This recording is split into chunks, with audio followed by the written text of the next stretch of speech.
পৃথিবীতে যদি সবচাইতে কঠিন কোনো কাজ থেকে থাকে আমার মনে হয় যে মানুষ চেনা।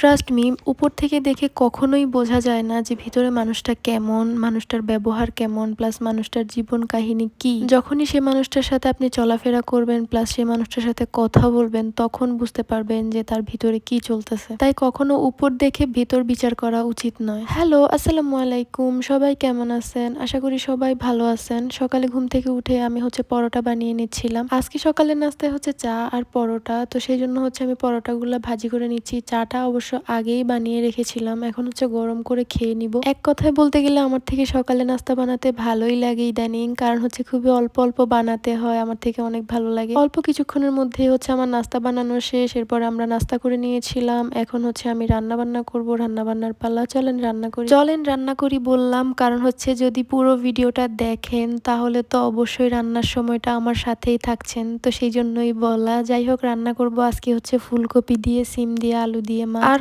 পাতাকপি দিয়ে আলু দিয়ে ভাজি করব। নর্মালি পাতাকপিটা খুব একটা বেশি ভালো লাগে না আমার খেতে, বাট আব্বু অনেক পছন্দ করে, সেই জন্যই ভাজি করলাম। আপনও খুব একটা বেশি ভালোবাসে না পাতাকপি খেতে। যাই হোক, পাতাকপিটা আমি ভাজি করে নিয়ে উঠিয়ে ফেললাম। এরপর আমি ফুলকপি তরকারিটা বসিয়ে দিলাম। আজকে বাসায় ফ্রিজ খুলে দেখি একদমই কোনো এক্সট্রা মাছ ছিল না, তো কিছু চিংড়ি মাছ ছিল, সেই জন্য আমি চিংড়ি মাছ দিয়ে আজকে ফুলকপি তরকারিটা রান্না করে ফেললাম। মাছ কিন্তু তরকারির স্বাদ দ্বিগুণ করে দেয়, সেই ক্ষেত্রে মাছ না দিলে আমার থেকে তরকারি খেতে একদমই ভালো লাগে না। যদিও মাছ খাই না, বাট তরকারি খেতে ভালো লাগে না তখন। এখানে আমি কিছু মুরগির মাংস ভাজি করে নিয়েছিলাম, প্লাস আলুও ভাজি করে নিয়েছি। অল্প করে একটু মুরগির মাংস ভুনা করব। এখনকার ছেলেমেয়েরা বেশিরভাগ টাইমেই শাকসবজির আইটেম গুলা খেতে চায় না, মাছ মুরগিগুলা বেশি খেতে চায়। শাকসবজিতে যে ভিটামিন গুলা পাওয়া যায় নর্মালি মাছ মুরগিতে তো ওই ভিটামিন গুলা পাওয়া যায় না। কি আর করার, খেতে যেহেতু চায় না তো জোর করা তো যায় না। আপন আবার সবজি খায় না তেমন, সেই জন্যই মুরগির মাংসটা রান্না করা বিশেষ করে। তো যাই হোক, আমি দুপুরে সবাই মিলে একসাথে ভাত খেয়ে নিয়েছিলাম। সন্ধ্যার সময় ভাবলাম যে একটু নাস্তা বানানো যাক, তো অনেকদিন